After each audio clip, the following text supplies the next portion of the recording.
أعوذ بالله من الشيطان الرجيم. بسم الله الرحمن الرحيم. الحمد لله نحمده ونستعينه ونستغفره ونؤمن به ونتوكل عليه ونعوذ بالله من شرور أنفسنا ومن سيئات أعمالنا. من يهده الله فلا مضل له ومن يضلله فلا هادي له. ونشهد أن لا إله إلا الله ونشهد أن سيدنا ومولانا محمدا عبده ورسوله. أما بعد، أوصيكم ونفسي أولا بتقوى الله. وقال الله سبحانه وتعالى في كلامه القديم وفي القرآن المجيد: أعوذ بالله من الشيطان الرجيم. بسم الله الرحمن الرحيم. إن أول بيت وضع للناس للذي ببكة مباركا وهدى للعالمين. صدق الله العظيم. وقال رسول الله صلى الله عليه وسلم في حديثه الشريف: والله إنك لخير أرض الله وأحب أرض الله إلى الله ولولا أني أخرجت منك ما خرجت. صدق رسوله النبي الكريم. எல்லா புகழும் எல்லாம் வல்ல அல்லாஹ் ஒருவனுக்கே உரித்தாகட்டுமாக. சலாத்தும் சலாமும் நமது ஈருலக நாதர், சன்மார்க்க போதகர், நமது உயிரினும் மேலான கண்மணி நாயகம் முஹம்மது ரசூலுல்லாஹ் ஸல்லல்லாஹு அலைஹி வஸல்லம் அன்னவர்கள் மீதும், அன்னலாரின் உத்தம சத்திய சஹாபாக்கள், தாபிஈன்கள், தபஅ தாபீன்கள், வலிமார்கள், சுஹதாக்கள், நாதாக்கள், நல்லோர்கள், மேலும் வீற்றிருக்கும் அனைவரின் மீதும் வந்தருளட்டுமாக. ஆமீன். அருமைக்குரியவர்களே, அல்லாஹு ஜல்லஷனஹு தஆலா இந்த உலகத்தில் பல நகரங்கள் இருந்தாலும் குறிப்பாக ஒரு நகரத்தை அவன் தேர்ந்தெடுத்து அந்த நகரத்தை அவன் மிகச் சிறப்பானதாக அதனை ஆக்கி வைத்துள்ளான். அது மட்டுமல்ல, அந்த நகரத்திற்கு அல்லாஹு ஜல்லஷனஹு தஆலா தன் நேசத்தையும் பாசத்தையும் வைக்கக்கூடிய நமது உயிரினும் மேலான ஹபீப் ஸல்லல்லாஹு அலைஹி வஸல்லம் மன்னவர்களுடைய பிறப்பிடமாகவும் ஆக்கி வைத்துள்ளான். அதுதான் மக்கா. அருமைக்குரியவர்களே, துல்கஅதாவினுடைய 2ஆம் ஜும்ஆவில் நாம் வீற்றிருக்கிறோம். இந்த நேரத்தில் வரக்கூடிய துல்ஹஜ்ஜை எதிர்நோக்குகிற ஹாஜிமார்கள், அவர்கள் உடைய பிரதானமாக கட்டாயம் செய்ய வேண்டிய, அவர்கள் செல்ல வேண்டிய ஒரு இடம் என்னவென்றால் அது மக்கா. மக்கா செல்லாமல் ஒரு மனிதரால் ஹஜ்ஜு செய்ய முடியுமா என்றால் கட்டாயம் முடியாது. எனவே அருமைக்குரியவர்களே, அல்லாஹு ஜல்லஷனஹு தஆலா இஸ்லாமிய கடமைகளில் 5இல் ஒன்றை அவன் நிறைவேற்றுவதற்கு அவன் தேர்ந்தெடுத்த இடம் மக்கா. அல்லாஹு ஜல்லஷனஹு தஆலா அந்த மக்காவை பற்றியான சிறப்புகளை நமக்கு வரிசைப்படுத்துகிற போது இந்த வாக்கியத்தை அவன் கூறுகிறான்: இன்ன அவ்வல பைத்தின், நிச்சயமாக முதலாவது இல்லம், உதிஅ லின்னாசி, மக்களுக்காக அமைக்கப்பட்ட முதல் மஸ்ஜித், முதல் இல்லம் என்னவென்றால் லல்லதி பிபக்கா, அதுதான் பக்கா என்று சொல்லக்கூடிய மக்கா என்று அல்லாஹு ஜல்லஷனஹு தஆலா கூறுவார். அதனை கூறிவிட்ட அல்லாஹு ஜல்லஷனஹு தஆலா இன்னும் கூடுதலான 2 செய்தியை அங்கு சொல்லுவான். லல்லதி பிபக்கத முபாரக்கன், அந்த பக்கா என்ற கூடிய அந்த மக்கா என்பது முபாரக்கானது, பரக்கத்துகளை தன்னுள் பொதிந்து வைக்கக்கூடிய ஒரு நகரம். இரண்டாவதான செய்தி வஹுதல் லில் ஆலமீன், மேலும் அந்த ஊர், அந்த நகரம் ஒட்டுமொத்த உலகத்தில் வாழக்கூடிய எல்லா மக்களுக்கும் அது நேர்வழி காட்டக்கூடியதாக இருக்கும் என்று அல்லாஹு ஜல்லஷனஹு தஆலா கூறுவான்.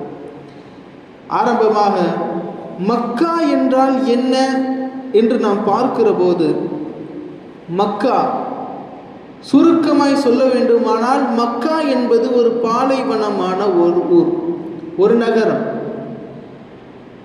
நபி இப்ராஹிம் அலைஹிஸ்ஸலாம் அவர்கள் வருவதற்கு முன்னால் அங்கே எந்த ஒரு மனிதர்களும் அங்கே வாழவில்லை, எந்த உயிரினங்களும் அங்கே கிடையாது.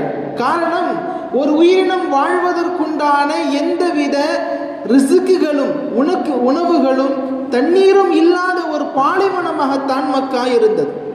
அல்லாஹு ஜல்லஷனஹு தஆலா இந்த மக்காவை எப்போது அவன் இறை இல்லமாக ஆக்க வேண்டும் என்று தேர்ந்தெடுத்தான் என்றால், இந்த அகிலத்தை அல்லாஹு ஜல்லஷனஹு தஆலா உருவாக்கி அதில் இந்த பூமியை உருவாக்கிய அல்லாஹு ஜல்லஷனஹு தஆலா இந்த பூமியை படைக்கிற போதே அவனுடைய நேசத்திற்குண்டான இந்த மக்காவை அவன் அப்போதே உருவாக்கி வைத்து விட்டான். எனவேதான் மக்காவில் எப்போது தவாஃபுகள் துவங்கியது என்றால், கஅபாவை எப்போது தவாஃபை செய்ய துவங்கினார்கள் என்றால், எப்போது இந்த பூமி உருவாக்கப்பட்டதோ அப்போதிலிருந்தே தவாஃப் செய்ய துவங்கிவிட்டார்கள். மலக்குமார்களில் துவங்கி ஜின்மார்களில் துவங்கி நாம் மனிதர்கள் வரை நாம் கஅபாவை தவாஃப் செய்து கொண்டிருக்கிறோம்.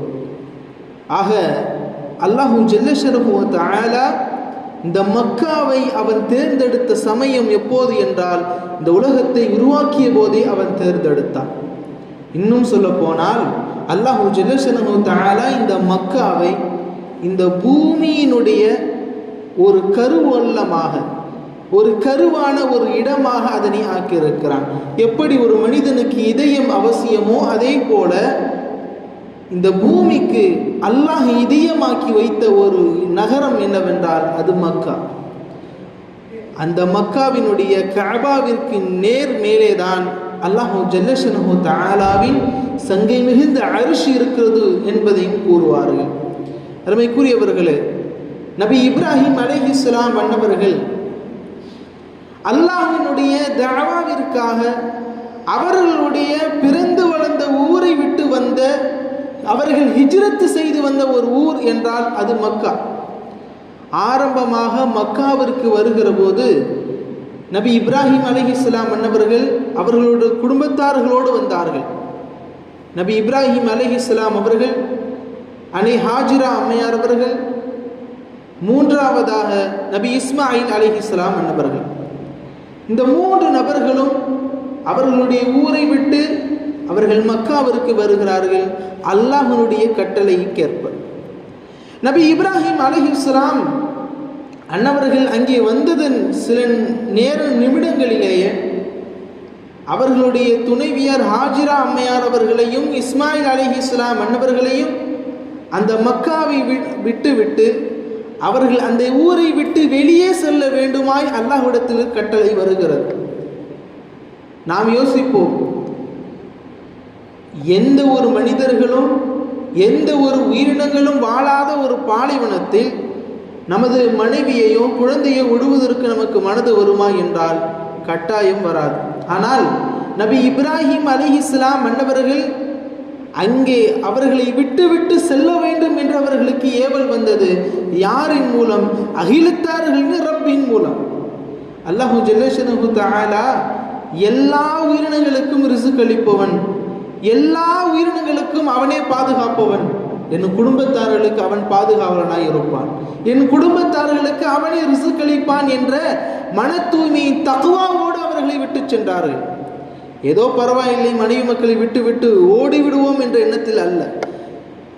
அல்லாஹு ஜல்லஷனஹு தஆலாவின் மீது தக்வாவை வைத்த, அவனின் மீது நம்பிக்கை வைத்த நபர்களில் மிக குறிப்பானவர்கள் நபி இப்ராஹிம் அலைஹிஸ்ஸலாம் அன்னவர்கள். அல்லாஹு ஜல்லஷனஹு தஆலா நபி இப்ராஹிம் அலைஹிஸ்ஸலாம் அன்னவர்களை பாராட்டி பேசுகிற போது அல்லாஹு ஜல்லஷனஹு தஆலா சொல்வான், உங்களை நான் இமாமாக ஆக்கிவிட்டேன் என்பதாக. ஒரு இமாம் என்றால் அந்த ஊரினுடைய தலைவராக, அந்த ஊருக்கான பாதுகாவலராக இருக்க வேண்டும் என்ற எண்ணத்தில், மேலும் இஸ்லாமிய தஅவாவினுடைய தலைவர் தலைவராகவும் இருக்க வேண்டும் என்ற எண்ணத்தில் இப்ராஹிம் அலைஹிஸ்ஸலாம் மன்னவர்களை ஆக்கினார். அவர்களுடைய மனைவியார் குழந்தையை விட்டுவிட்டு அவர்கள் சென்றார்கள். செல்லுகிற போது அன்னை ஹாஜிரா அம்மையார் கேட்டார்கள், இது அல்லாஹ் உங்களுக்கு கொடுத்த ஏவலா? அல்லாஹ் உங்களை நீங்கள் இந்த இடத்தில் எங்களை விட்டு நீங்கள் செல்ல வேண்டும் என்று கட்டளை வந்ததா? ஆம் என்றார்கள். கொஞ்சமும் யோசிக்கவில்லை அன்னை ஹாஜிரா அம்மையார். தனக்கு பாதுகாவலராக தன் கணவன் இல்லையே, தனக்கு ரிசுக்குகள் இல்லை என்ற எண்ணம் அவர்களுக்கு வரவில்லை. காரணம், அல்லாஹ் நம்மை பாதுகாப்பான் என்ற நம்பிக்கையும் அன்னை ஹாஜிரா அம்மையாருடைய மனதில் இருந்தது. அவர்களுடைய கணவன் இப்ராஹிம் அலைஹிஸ்ஸலாம் மன்னவர்களை அனுப்பி வைத்தார்கள். ஆனால் அனுப்பி வைத்ததற்கு பின்னர் தான் அவர்களுக்கு சோதனை வந்தது. என்னவென்றால், நடக்கும் குழந்தை, நடக்க ஆரம்பிக்கிற குழந்தை நபி இஸ்மாயில் அலைஹிஸ்ஸலாம் மன்னவர்கள். நம் போன்றவர்கள் என்றால் பசியை தாங்குவதற்குண்டான உடல் சக்திகள் நமக்கு கிடைக்கும், நாம் எப்படியாவது நாம் தாங்கிக் கொள்வோம். ஆனால் அந்த சின்ன குழந்தை அல்லாஹு ஜல்லஷனஹு தஆலா அந்த இடத்தில் சோதிக்கிறான். அந்த குழந்தைக்கு பசியை தருகிறான். பசியை தந்ததோடு மட்டுமல்ல, அதனோடு சேர்த்து அல்லாஹு ஜல்லஷனஹு தஆலா 2 விஷயங்களை இந்த உம்மத்தார்களுக்கு தந்தான். முதலாவது விஷயம், அவர்கள் பசியோடு இருந்து துடிக்கிற போது அன்னை ஹாஜிரா அம்மையார் அவர்கள் சஃபாவில் இருந்து மருவா வரை, மருவாவிலிருந்து சஃபா வரை, இப்படி இந்த 2 மலைகளுக்கும் நடுவே கிட்டத்தட்ட அவர்கள் பார்த்த அனல் தண்ணீரை பார்த்து, காணல் தண்ணீரை பார்த்து, இங்கிருந்து அவர்கள் அந்த மலைக்கும், அங்கிருந்து அந்த மலையிலிருந்து இங்குக்கும் அவர்கள் ஓடி சென்றார்கள். 7 முறை கிட்டத்தட்ட அப்படி செய்தார்கள். இது ஒரு நிகழ்வு. இரண்டாவதாக, அதே சமயம் இங்கே துடித்து காலை பூமியில் எட்டி உதைக்கிற இஸ்மாயில் அலைஹிஸ்ஸலாம் மன்னவர்களுக்கு அல்லாஹ் கொடுத்தான். இந்த உலகத்தார் கியாமத் நாள் வரைக்கும் அனுபவிக்கிற ஜம்சம் தண்ணீரை கொடுத்தான். குழந்தை பசியோடு எட்டி உதைக்கிறது, பூமியை எட்டி உதைக்கிறது. தாங்க முடியாத தாய் இங்கும் அங்குமாய் ஓடிக்கொண்டு செல்லுகிறார். அல்லாஹு ஜல்லஷனஹு தஆலா பொக்கிஷமாய் தந்தான். நபி இஸ்மாயில் அலைஹிஸ்ஸலாம் மன்னவர்களுடைய கால் உதையினால் இந்த உலகத்தார்களுக்கு ஜம்சம் தண்ணீரை அல்லாஹு ஜல்லஷனஹு தஆலா தந்தான். தண்ணீர் ஊற்றாக கொஞ்சமாக வந்தது, வந்து கொண்டே இருந்தது. வந்ததை பார்த்த அன்னை ஹாஜிரா அம்மையார் அவர்கள் சொன்னார்கள், எங்கே இந்த தண்ணீரால் உலகம் முழுவதும் நிறைந்து விட போகிறதே, உலகம் முழுவதும் மூழ்கிவிடப் போகிறது என்ற பயத்தில் சொன்னார்கள். ஜம்சம் என்ற அந்த வார்த்தையை சொன்னார்கள். நில் நில் என்ற பொருள் கொண்ட அந்த வசனத்தை, அந்த வார்த்தையை அவர்கள் சொல்லுகிற போது அந்த பெயரையே அல்லாஹு ஜல்லஷனஹு தஆலா அந்த தண்ணீருக்கு வைத்து விட்டான், மாஉ ஜம்சம் என்று. முதலாவதாக அந்த தாய் இங்கும் அங்குமாய் ஓடிக்கொண்டு சென்றாள் என்ற நிகழ்வு இருக்கிறது. அந்த நிகழ்வை குறித்துத்தான் இன்று ஹாஜிமார்களும் உம்ராக்கள் செய்யக்கூடியவர்களும் மக்காவில் அவர்களுடைய கடமையை நிறைவேற்றுகிற போது அவர்கள் சஃபா முதல் மருவா வரை, மருவாவிலிருந்து சஃபா வரை கிட்டத்தட்ட 7 முறைகள் அன்னை ஹாஜிரா அம்மையார் அவர்கள் செய்த அதே ஓட்டம், அதே சஅய் அவர்கள் கட்டாயம் செய்ய வேண்டும். அல்லாஹு ஜல்லஷனஹு தஆலா 2 பொக்கிஷங்கள், ஒன்று அவர்கள் ஹஜ்ஜு செய்கிற போது, உம்ராக்கள் செய்கிற போது ஓடுகிற சஅய், இரண்டாவதாக மாஉ ஜம்சம், ஜம்சம்னுடைய தண்ணீரை அல்லாஹு ஜல்லஷனஹு தஆலா இந்த அகிலத்தார்களுக்கு தந்தான். ரமைக்குரியவர்களே, இந்த மக்காவினுடைய பிறப்பிடத்தில் நபி இப்ராஹிம் அலைஹிஸ்ஸலாம் மன்னவர்கள் ஹிஜ்ரத் செய்து வந்த இடம் மக்கா. இரண்டாவதாக நமக்கு அங்கே ஹாஜிரா அம்மையார் அவர்கள் ஓடிய அந்த ஓட்டங்கள் நமக்கு இபாதத்தாக கிடைத்தது. இஸ்மாயில் அலைஹிஸ்ஸலாம் மன்னவர்கள் எட்டி உதைத்த அந்த தருணத்தினால் நமக்கு மாவு ஜம்சம் கிடைத்தது. இவைகள் எல்லாம் கிடைத்தது நமக்கு மக்காவில்.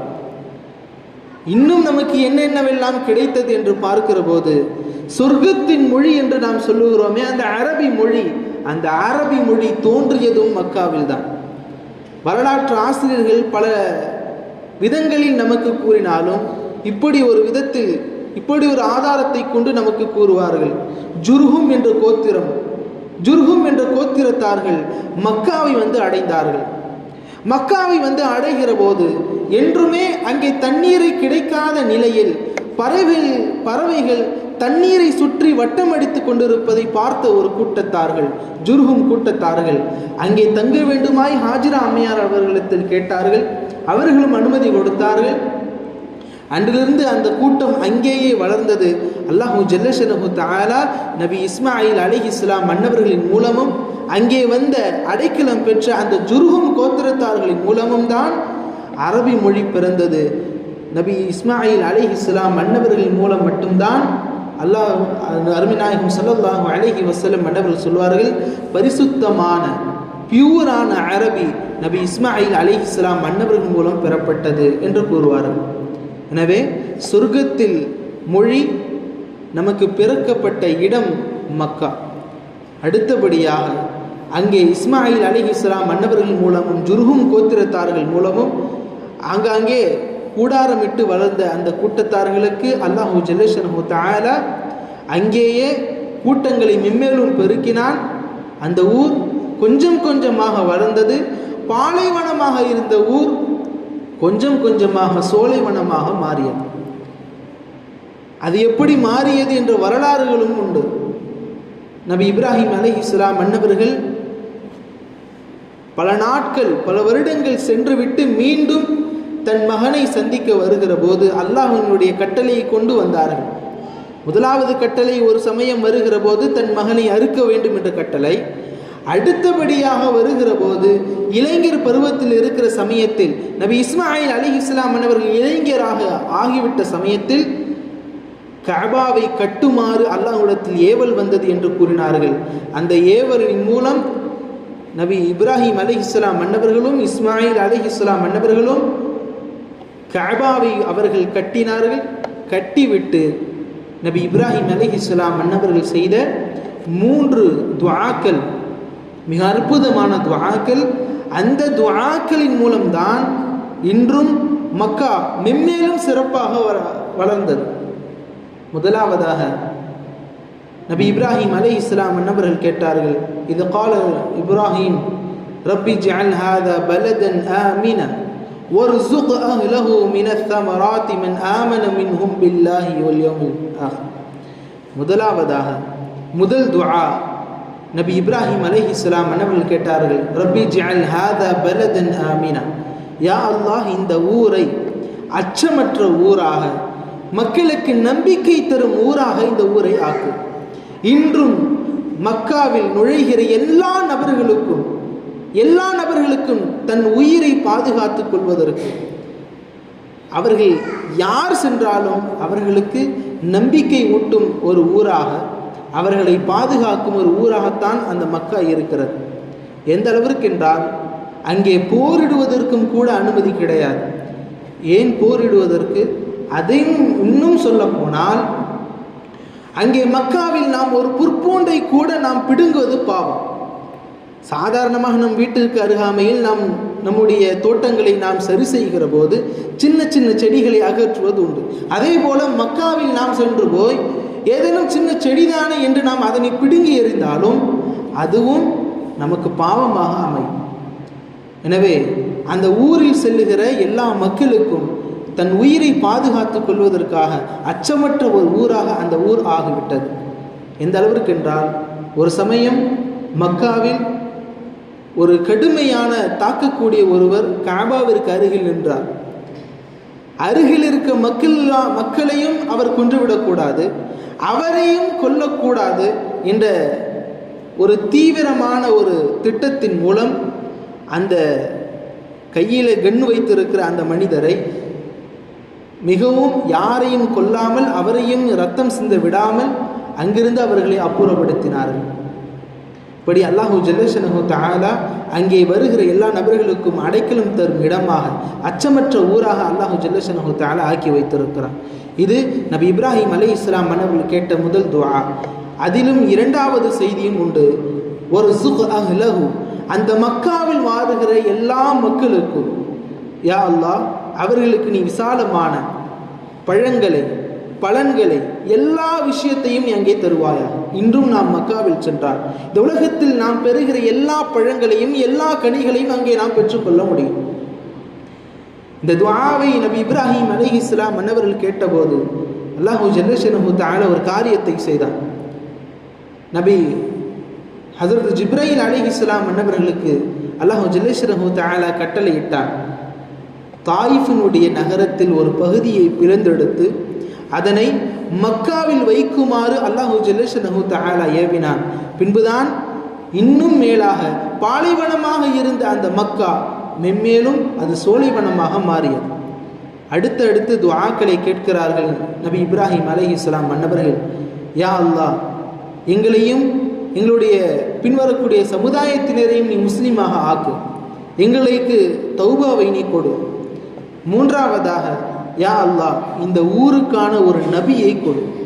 ரப்பனா வபஅத் ஃபீஹிம் ரசூலம் மின்ஹும் யத்லூ அலைஹிம் ஆயாத்திஹி வ யுஸக்கீஹிம் வ யுஅல்லிமுஹுமுல் கிதாப வல் ஹிக்மா. யா அல்லாஹ், எங்களுக்கு பின்னால் இந்த அகிலத்தார்களுடைய இறுதி நபியான ஒரு நபியை கொடு. அந்த நபி அவர்களுடைய சமூகத்தார்களிடத்திலிருந்து வர வேண்டும். அவர் மக்களுக்கு மன தூய்மையை தர வேண்டும். உன்னுடைய வேதத்தை, உனது அறிவு நுட்பத்தை அவர்கள் மக்களுக்கு போதிக்க வேண்டும் என்ற நிபந்தனையை கொண்டு ஒரு துஆவை செய்தார்கள். அந்த நிபந்தனையின் மூலம்தான் நமது உயிரினும் மேலான கண்மணி நாயகம் ஸல்லல்லாஹு அலைஹி வஸல்லம் மன்னவர்கள் மக்காவில் பிறந்தார்கள். அவர்களுடைய உம்மத்தார்களாக நாம் இருக்கிறோம். அருமைக்குரியவர்களே, மக்காவினுடைய சிறப்புகளை நாம் அடுக்கடுக்காக சொல்லி வருகிற இந்த தருணத்தில் மிக முக்கியமான ஒரு செய்தி என்னவென்றால், மக்காவை பற்றி ஸல்லல்லாஹு அலைஹி வஸல்லம் மன்னவர்கள் சொல்லுகிற போது மிக சுருக்கமான வார்த்தை கொண்டு தெளிவாக நமக்கு கூறினார்கள். என்னவென்றால், மக்காவை விட்டு செல்லுகிற ஹிஜ்ரத்தின் போது அருமைநாயகம் ஸல்லல்லாஹு அலைஹி வஸல்லம் மன்னவர்கள் சொன்னார்கள், வல்லாஹி, அல்லாஹ் மீது சத்தியமாக சொல்லுகிறேன், இன்னகி லஹைரு அர்தில்லாஹ், அல்லாஹ் இந்த உலகத்தில் இருக்கிற தரப்பட்ட எல்லா பூமிகளை விடவும் நகரத்தை விடவும் நீ சிறந்தவனாக இருக்கிறாய். வஹப்புல் அர்தில்லாஹி இலல்லாஹ், அல்லாஹ்வின் பக்கமும் மிக சிறந்த ஊர் என்னவென்றால் அது நீதான். வலவுலா அன்னி உஹ்ரிஜ்து, நான் மட்டும் இந்த ஊரிலிருந்து வெளியேற்றப்படவில்லை என்றால், உஹ்ரிஜ்து மின்கி, உன்னிலிருந்து நான் வெளியேற்றப்படவில்லை என்றால், மா ஹரஜ்து, ஒருபோதும் இந்த ஊரை விட்டு நான் செல்ல மாட்டேன் என்றார்கள் ஸல்லல்லாஹு அலைஹி வஸல்லம். சஹாபாக்களுடைய வரலாறுகள், நபிமார்களுடைய வரலாறுகளை எடுத்து பார்க்கிற போது அதில் மக்காவினுடைய சிறப்புகள் மிக அம்சமான